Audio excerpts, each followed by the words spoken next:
one of the reasons we were like happy and excited to have you on and bring you on, just because like you bring a different perspective. Because even though I'm live here, like I'm from here, like Taz has lived here for was here for a while as well. Like you were places that like me and him didn't even go.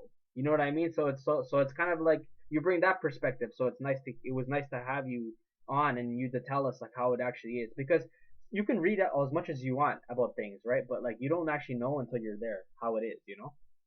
Yeah. No, you're absolutely correct. And the thing is, with those places, with the perception here from people is that like Alberta, BC is like the nature haven, you know? And like, well, most people here know that like a lot of the people over there are about outdoors and nature and health. And why shouldn't they be, right? They got like a lot of beautiful nature around them, and like everything is kind of like at their I don't know how to say it. Like I guess they could go and visit it or whenever they want, and it's not that far for them, you know? They have beautiful mountains and lakes and things like that, right? Exactly. And obviously you get that breeze, you get the temperate climate, right? Like different climate than here, right? Because of that, like not as harsh winters, you know?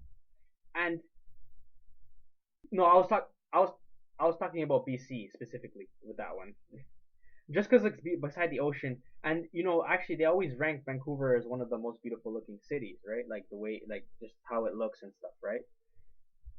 With Ontario, it's like Toronto is like the main attraction, right? Toronto and Ottawa, right? Because like it's like that's those are the two main cities, right? So people come for that, but they can discover everything else, and it's kind of like you said, it's a hidden gem because there's so many other things, but because Toronto and Ottawa take it up, it's yours to discover. You know what I mean? Because like you said, we have provincial parks, we have beaches, we have towns. There's lots of things to discover that like it's much more than just Toronto and Ottawa, you know, or GTA. Yeah, there's so much amazing areas, and also there's like I think there's like sand something beach. It's really good, and then there's like even Niagara Falls is such an attraction not too far from here. Algonquin is very it's like a huge park, right? It's like and it's really cool, right? Because like if you were to look at it, like Alberta and here, the different parks look so different, but they're equally as beautiful, you know. I totally agree with that as well because like so many people like they underestimate because it's just like oh Toronto and that's it, you know, but there's a lot.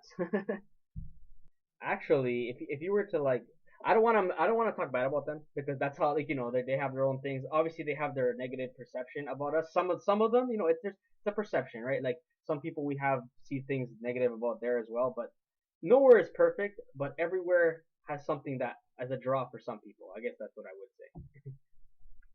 You know, even Quebec, right? Quebec is another beautiful place.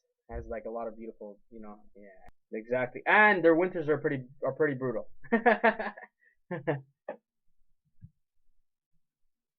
It's actually I have a friend that used to live here. She lives there, and she was telling me like come over and like hang out or whatever. We'll go around. We'll check places, but like it was the time when it was COVID, so I couldn't really go there. So I'll do that. I'll do that one day. Yeah, like I've actually been to Montreal and I've been to Quebec, but like the part where she lives, I haven't exactly. You know what I mean? So it'd be nice to just like explore more there. So I know exactly, and the thing is, it's like Montreal is a bit different because it's like it doesn't look like any other city, right? So that's what makes it unique too.